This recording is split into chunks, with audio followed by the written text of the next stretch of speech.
মানুষ যতই পাপ করুক, আল্লাহর রহমত তার পাপের চেয়েও বেশি। আজ শুনবেন সহিহ মুসলিমের একটি বাস্তব ঘটনা, যেখানে এক ভয়ঙ্কর অপরাধী সত্যি তওবা করেছিল আর আল্লাহ তাকে ক্ষমা করেছিলেন। আসসালামু আলাইকুম, আমি সুমন। আপনারা দেখতেছেন অল্প আলোর গল্প ইউটিউব চ্যানেল। যারা এখন পর্যন্ত আমার চ্যানেলটি সাবস্ক্রাইব করেননি তারা অবশ্যই চ্যানেলটি সাবস্ক্রাইব করবেন এবং ভিডিওতে একটি লাইক করবেন, কেননা আপনাদের একটি লাইক আমাকে পরবর্তী আর একটা ভিডিও বানাতে উৎসাহিত করে। একজন মানুষ ছিল, সে ভয়ঙ্কর অপরাধ করেছিল, যে অপরাধ পৃথিবীতে দ্বিতীয় আর কেউ করেনি। সে এক নয়, দুই নয়, সে হত্যা করেছিল পুরো ৯৯ জন মানুষকে। তার হৃদয় ছিল পুরো অন্ধকার, কিন্তু এক সময় সে ভাবলো, আমার কি আর ফেরার কোনো পথ আছে? আল্লাহ কি আমাকে ক্ষমা করবেন? সে যখন এই ঘটনাটি একজনের কাছে শেয়ার করে, তখন ওই লোকটি তাকে বলে, তুমি অমুক নামের এক আলেমের সাথে দেখা করো, তিনি তোমাকে মুক্তির পথ দেখাবেন। তারপর সে আলেমকে খুঁজতে বের হলো। তো অবশেষে আলেমকে খুঁজে পাওয়ার পর সে তাকে জিজ্ঞেস করলো, আচ্ছা, আমি এরকম এরকম এই কাজগুলো করেছি, আমি কি কখনো ক্ষমা পাবো? আলেম তো শুনে অবাক। আলেম বলল, তুমি এত বড় ভয়ঙ্কর কাজ করেছো যে তোমার কোনো ক্ষমা নেই। এই কথা শুনে তো তার মাথা নষ্ট হয়ে গেল। সে কি করবে তা বুঝে ওঠার আগেই আলেমকে হত্যা করলো। ভাবা যায় সে ১০০টা মার্ডার করেছে।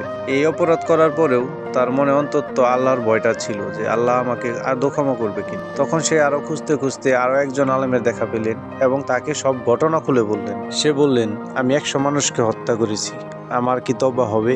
আলেম বলল, অবশ্যই হবে, আল্লাহর রহমত অসীম, কিন্তু তোমাকে এই গুনার জায়গা থেকে বের হয়ে যেতে হবে এবং ভালোভাবে তওবা করতে হবে এবং ভালো মানুষের এলাকায় চলে যেতে হবে। আলেমের মুখে মানুষটি এরকম কথা শুনে আর দেরি করলো না, সত্যিকারে তওবার ইচ্ছা নিয়ে রওনা দিল। রাস্তার মাঝেই মৃত্যু এসে গেল।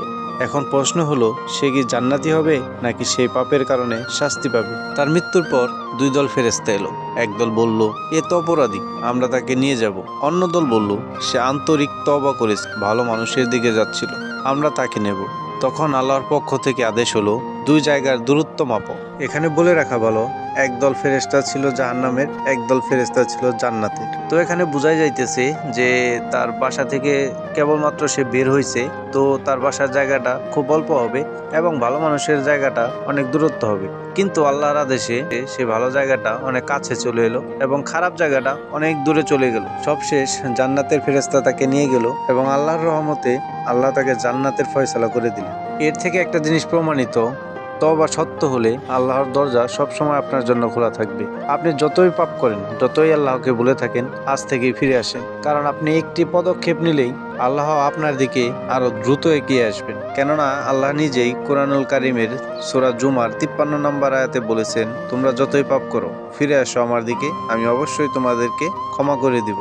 তো গাইস, আজকের ভিডিওটা কেমন লেগেছে তা অবশ্যই কমেন্ট করে জানাবেন আর ভিডিওটি একটি লাইক করবেন, কেননা আপনাদের একটি লাইক আমাকে পরবর্তী আরেকটা ভিডিও বানাতে উৎসাহিত করে। আর চ্যানেলে নতুন হলে মাস্ট বি চ্যানেলটি সাবস্ক্রাইব করবেন। সবাই ভালো থাকেন, সুস্থ থাকেন, আল্লাহ হাফেজ।